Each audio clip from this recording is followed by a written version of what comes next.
নমস্কার, আমরা আজকে মাছের গল্পের 5th এপিসোডে আছি।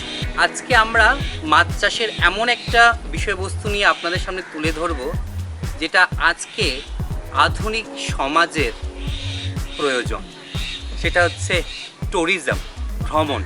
অ্যাকোয়া ট্যুরিজম এমন একটা সেক্টর যেখানে আপনি আপনার কাছে একটা ছোট পুকুর থাকে, বা পুকুর যদি নাও থাকে, আপনার যে ছোটো একটা জলাশয় থাকে, তার সাইডে আপনি অ্যাংলিং, ছিপ দিয়ে মাছ ধরা, বা আপনি কাউকে ডেকে এনে আপনার এখানে মাছ ধরার জন্য, মাছ যারা ধরতে ভালোবাসে তাদেরকে একটা প্ল্যাটফর্ম দিতে পারেন। এবং তার পাশাপাশি আপনি জ্যান্ত মাছ ধরে খাওয়ার যে আনন্দ, সেটা অনেক লোককে উপভোগ করার প্ল্যাটফর্ম অবশ্যই দিতে পারে। আশা করব অ্যাকোয়া ট্যুরিজমের মাধ্যমে যেখানে যেখানে আমরা অ্যাকোয়া ট্যুরিজম প্রমোট করতে পারি, সেখানে আমরা অ্যাকোয়া ট্যুরিজমকে সাথে নিয়ে যাব।